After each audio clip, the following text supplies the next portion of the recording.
And good morning again. Well, after a visit to London that got him a lot of unwanted publicity in the British tabloids, Mitt Romney is in Jerusalem this morning conferring with top Israeli officials and reaffirming the bond between the United States and Israel. But when a top Romney foreign policy advisor, Dan Senor, told reporters there this morning, if Israel has to take action on its own to prevent Iran from being able to make the materials that could be used in a bomb, we would respect that decision. Well, that has set off new questions. Has Romney given Israel the go-ahead to bomb Iran? Our Jan Crawford just talked to Governor Romney this morning. Here's her interview. Well, Governor, one of your aides said this morning that you would respect Israel's decision to take military action against Iran on its own. Does that mean you're giving the green light to Israel to bomb Iran? I'll use my own words, and that is I respect the right of Israel to defend itself, and we stand with Israel. We're a nation, two nations that come together in peace and that want to see Iran being dissuaded from its nuclear folly. So let me use my own words in that regard. But what does that mean to you then, that you respect their decision? I mean, can you explain that a little more? Well, I think because I'm on foreign soil, I don't want to be creating new foreign policy for my country or in any way to distance myself from the foreign policy of our nation. But we respect the right of a nation to defend itself. But would you or would you not then support Israel's bombing of Iran?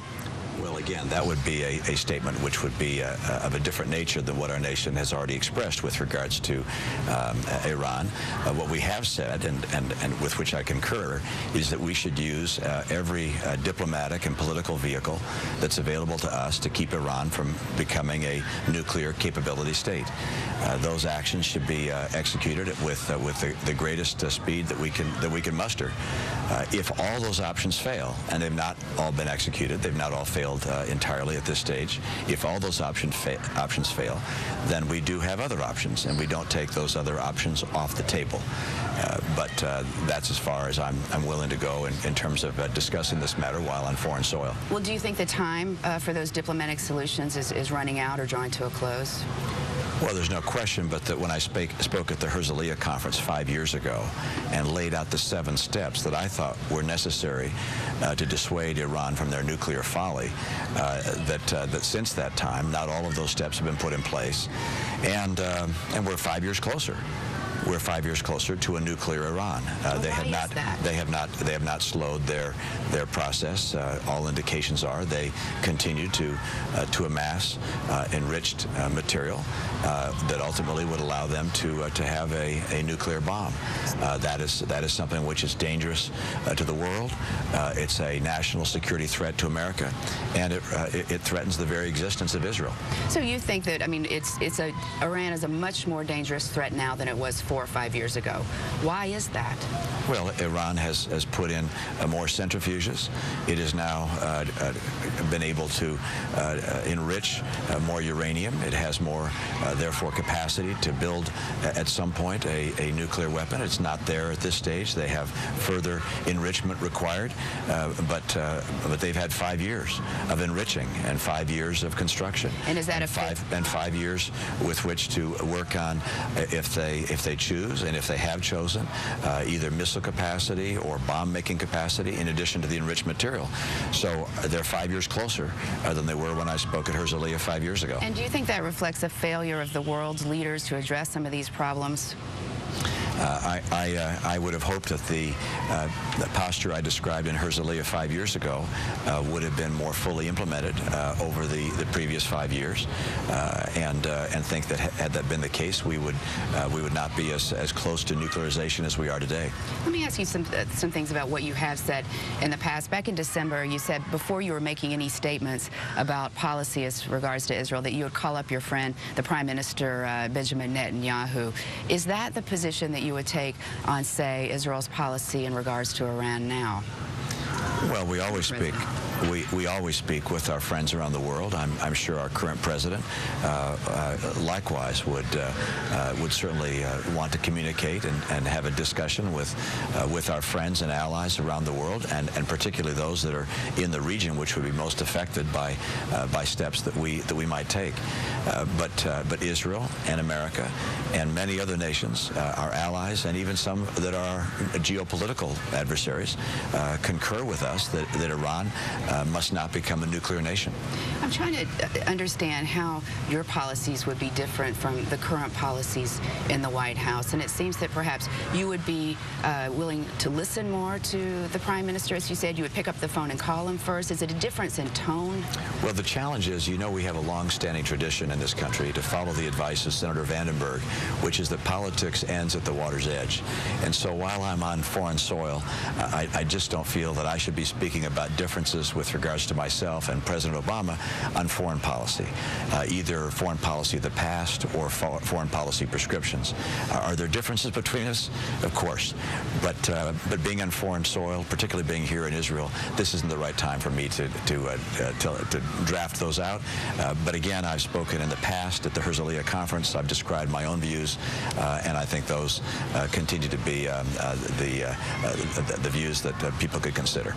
Some of those views have sounded pretty hawkish, the way you've been talking in terms of Israel and your approach in the Middle East. But I just got a copy of a Newsweek cover that's going to be hitting the newsstands tomorrow that calls you a wimp. Have you seen this? No. Does that concern you? Is that fair? They tried that on Herbert Walker Bush. He was a pretty great president and anything but. But it did hurt him to some extent, that narrative did. Are you worried about what the media is saying here and this kind of storyline that gets out there, and how do you counter that? If I worried about what the media said, I wouldn't get much sleep, and I'm able to sleep pretty well. Has anyone ever called you a wimp before? I don't recall that, no. No? Well, also in that same issue, there's an interview with Senator McCain, and he says of you, he has not got a lot of instincts on some of these national security issues, but he has the right instincts.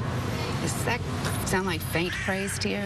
You'd have to ask him. I respect Senator McCain a great deal and believe he has many good ideas and suggestions that I would certainly want to avail myself of if I were in a setting that required the input of other leaders. Senator McCain would be one of those that I'd want to hear from. But, you've kind of grounded your campaign on your economic experience and ability to turn things around with the economy and in the private sector. Would you say that foreign policy is the area where you're weakest?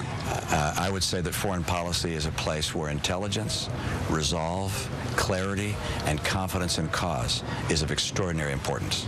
Ronald Reagan was one of our great foreign policy presidents. He did not come from the Senate. He did not come from the foreign policy world. He was a governor.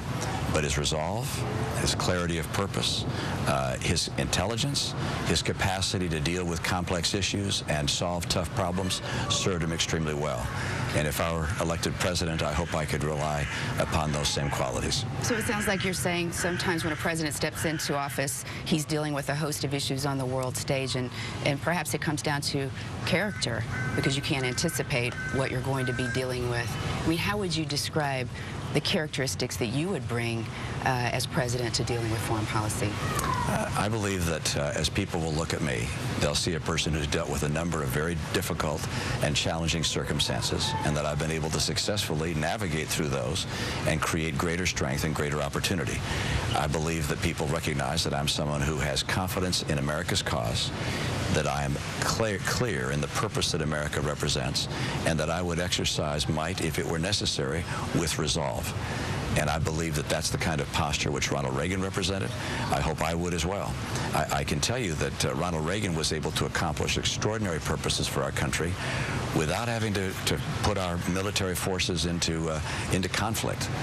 Only in one circumstance, which was in Grenada, did our forces go in a conflict setting. We were in a peacekeeping setting in Lebanon. Having strength, having a strong military is the ally of peace. Exercising that strength through military action is not always necessary if you have the confidence and clarity of vision and purpose which America demands. Are you troubled by some of the growing isolationist sentiments that we're seeing in the Republican Party? I don't know that I see more in our party than I do across the country. There are some who would prefer to see America play a less prominent role in the world. I believe the world benefits from American leadership. I believe this next century should be an American century. I believe as well that that American strength is essential. Economic strength, family and value strength, military strength is essential for our own good. That these things not only help secure peace for other people, but preserve peace for us and promise greater prosperity for America. So what would the Romney doctrine be then when you're trying to decide whether to intervene abroad? Well, my doctrine is as I've described, which is confidence in our cause, clarity in our purpose, and resolve in our might. And then last question, do you think America is less secure today than it was in the Cold War or after 9/11? Well, there are certain places where we are more safe. There are other places where we are less secure. Certainly, Iran is 5 years closer to a nuclear weapon than it was when I spoke here at Herzliya 5 years ago. And Iran's nuclearization is the greatest single national security threat that America faces. That's of great concern to me. I hope it is to the people of our nation and to people around the world. A nuclear Iran is a dramatic and devastating potential threat to the world and to America, and all our efforts should be focused on making that our first priority. All right, keeping them from having that nuclear capacity our first priority. All right, Governor.